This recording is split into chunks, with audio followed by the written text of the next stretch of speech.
Hey everyone, how's it going? I'm Nikki with Green Sprout Living. Today is the second video of my greenhouse series. Today I'm going to be talking about all of the tools that I use to grow in my greenhouse. I don't have an extensive amount of tools. I don't feel like it's necessary, but I'll take you along with me and show you what I do use. So the first tool that you need, of course, or I consider it a tool, it's something that you need to grow, is your pots and your flats. I did talk a little bit about them in my first video on how I sanitized and organized my flats, but I will just go through and show you the three that I use.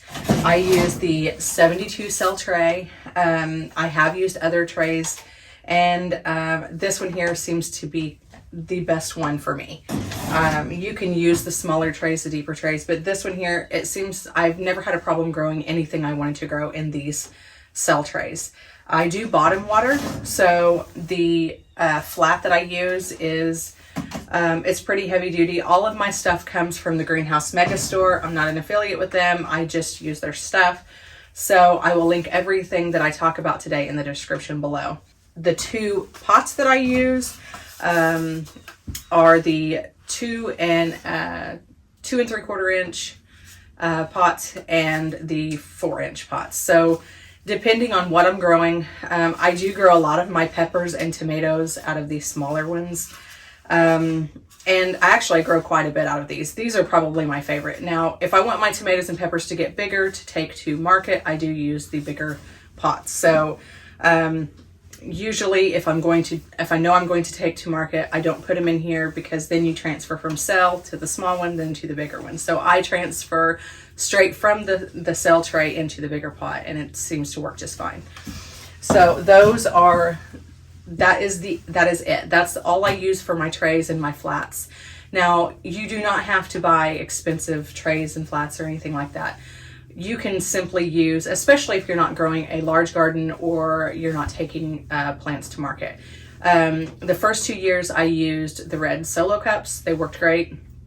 I've used yogurt containers. I've used, for my bigger ones, I have used sour cream containers, anything like that you can poke a hole into. Now for my cells, I have used the Keurig cups. They work just fine, and they're reusable. So recycle and reuse is great. So if you don't want to buy all this, just look around in your house and see the disposable things that you use, and you can probably come up with something. So anything that you can put soil in, you can pretty well grow in. So these are just what I use, and I reuse them every year. Okay, so the next thing that I want to talk about is your soil. So get a good quality starting mix. You really do not need to start your seedlings in like a Miracle-Gro potting mix or anything like that. There's different recipes that you can make your own. I personally have just used the organic starting mix for seedlings. I got a bunch of it on sale at Walmart a few months ago. It was like $1.50 a bag, so I stocked up. But you can use any sort of seed starting mix, because you don't really need the added fertilizers that the other potting mixes have, because everything is in the seed initially in order for it to grow. And then once it pops up, you're going to transplant it into a more quality potting mix. So another thing that my husband has made me and comes in handy is a sift. This is just like a metal sheeting. I think my husband calls it rabbit wire. I can't remember the technical name of it. I'm really bad about names and stuff. But if you're going to be doing compost or anything like that, to try to get things sifted down to a real fine quality dirt for your seedlings, I would sift out all the bigger particles. This is just, I think he cut 2 befores down to 1 bis, and then he stapled on this mesh sheeting. So super simple to use. If you're composting yourself, you're definitely going to need to compost the bigger pieces out. So that is another tool that I use in my greenhouse. Okay, so the next thing is how are you going to water? You can buy extremely fancy sprayers that mist your seedlings. I have grown a ton of plants, and I have used a $1 spray bottle from, I think, Walmart or dollar store. After a certain amount of time, I bottom water. So this is just for the little seedlings when they're first popping up. I try not to get the foliage wet at all, so bottom water is how I do it the most. And I use just a watering can. I have used gallon jugs from my kitchen before, whatever it is that I can use to water. Like I say, I try to do everything as frugal as possible. So for watering, just a simple spray bottle and a watering can. All right, so now to the fun part, the tools. I use a very minimal amount of tools in my garden to plant and to grow seedlings. My family bought me a garden kit in 2018. So it's a 4-year-old garden kit. It is faded by the sun because I leave my stuff in the greenhouse, which I should not do. So we'll start with some of the basic tools that I do use. So a pair of scissors. I know you're thinking, why do you need a pair of scissors? But these scissors just come in handy for everything, whether I'm cutting twine or cutting row cover, cutting tape, cutting anything. So always keep a pair of scissors handy in your toolbox in your greenhouse because you never know when you need to cut something. And I hate to use my garden shears. They'll cut, but I don't want to use my garden shears and dull them out. So a pair of scissors. Now this one here is part of my kit. I have left this thing outside and you can tell it's in pretty tough shape. So many times. My kids use them all the time, but this was part of my set that I had that was a matching set, and I'll link it below because it really was a really nice set. It came in its own carrying case, it had its own water bottle and everything, but these are the tools that I use out of that kit. So you have your pruning shears, and yes, you will need your pruning shears in your greenhouse to prune some of your seedlings. Here's just another set of pruning shears that I have. It came with a set too that I bought. You can never have too many pruning shears. Okay, so for the set that I had, of course, you'll have a shovel. I think it actually came with 2 shovels. One was a little bit wider, or a spade, or whatever, hand shovel, whatever you want to call them. I'm definitely not technical with names, like I said earlier. For your greenhouse, you don't necessarily need this, but you will need this to plant it. So I'll include that because it was part of this kit. But my absolute favorite tools are these little bitty mini spades. You could use a spoon probably even, but these are so cute. When I first seen this kit, I was like, what am I going to use these mini spades for? But they actually have become some of my favorite tools. So whenever you take your seedlings out of your cell tray and you plant them, these come in handy. So if you don't have the little mini spades, they look like toys, you should invest in these. The other thing, which I've never really used, is this little shovel.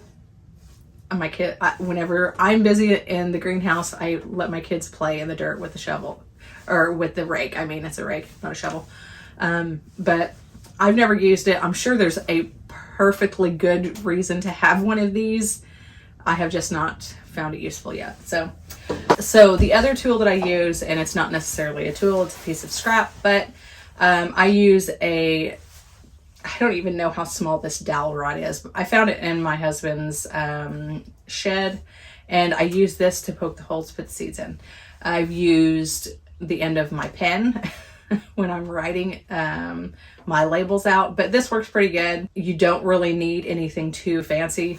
You can use your finger, but if you're wanting to know the precise depth, you can either put tape, or you can put a little notches so you can see how deep you're actually sowing. That's a lot of the problem people actually get into, is they'll plant their seeds too deep, and they think that it may be poor germination, when actually what the problem is the seeds don't have enough energy to make it to the top of the soil surface. If you are beginning and you're kind of unsure of your planting, I would get something to show you the depth of your seed that you needed to go.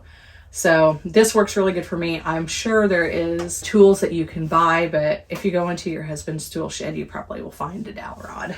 Okay, so as far as household items that I do use and how I label my starts is, first of all, I use toothpicks from inside my home to start some of the smaller seeds.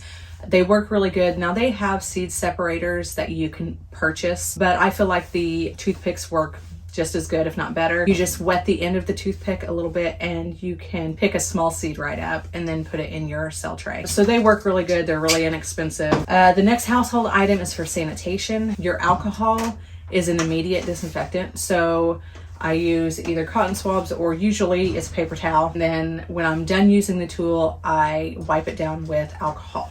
You can use bleach, you can use other disinfectants. I just use the alcohol because it's instant. And the bleach, I believe that you have to soak. A lot of the disinfectants you have to soak for a certain amount of time in order for them to be disinfected. And I think it causes a lot more of like the corrosion and things like that. So I just use alcohol and it works great. So as far as labeling, I'm going to do something a little bit different this year. I have these. I'm not going to link these below because I'm not a fan of them. They are really slick plastic, so even a Sharpie wipes right off and it fades really quickly. I have found last year that when I was selling my plants, people would pick up the marker, look at it, and either just set it down or sit it in another pot, and I had a lot of mixed up items that was kind of unsure, so I didn't sell. I'm probably going to lean more towards like more of a sticker label per pot for the ones that I take, because it'll be a lot harder to peel the sticker off than to just pick up the plastic marker. The only other thing is whenever I am planting in my seed trays, I'm going to have to figure out how to label each one of the rows, because I will probably plant like different cultivars in each one. So I'll need to label each row with some sort of a stake, but I'm going to probably use different than this. You can use popsicle sticks. I've seen people do some really creative things, and I have used popsicle sticks and they actually work better than these plastic ones. So I'm going to try to do something different this year with that. That is pretty well all that I have for the tools that I use. I have different fertilizers and insecticides that I do use. Now I'll show you that as I progress along, because each plant will need its own type of fertilizing depending on the plant it is. I'll go in depth about that a little bit later whenever I do a video on fertilizers. Okay, so how I organize is pretty simple. My husband made me this old-fashioned toolbox and it works great. I keep all my tools in one side. I keep my watering and my sanitation. Sometimes I'll put twine in there, and then I have my markers and my toothpicks and just kind of miscellaneous stuff over here. I'll probably end up putting my labels in that side too, but it doesn't matter. However you choose to organize will be just fine. You can probably use little plastic totes. You could probably use anything as long as you keep it in one central location. If you keep it all, when you're done working with it, you sanitize it and put it right back. It'll be so much more enjoyable whenever you come to start planting. So one thing that I almost forgot to mention is temperature regulation. I will go through this a lot more in the next video when I start talking about how I heat the inside of my greenhouse. But one other thing that you should have in here is a thermometer. Now I use this one here, but I also use a digital thermometer, so that way I have kind of backup, so I can see what the digital thermometer says and I can also see what this analog thermometer does. So that would be considered another tool, but in the next video I'll kind of go over that as well when I talk about how I heat and different heating sources for your greenhouse. Okay guys, that's it for today. I hope you liked this video on the tools that I use for my greenhouse. Make sure that you like and subscribe and hit the bell notification so you'll be notified of all of the other videos that I make. The next video is part 3 in the greenhouse series, where I talk about how to heat your greenhouse. So come back and I'll see you next week. Thanks for watching. Bye bye.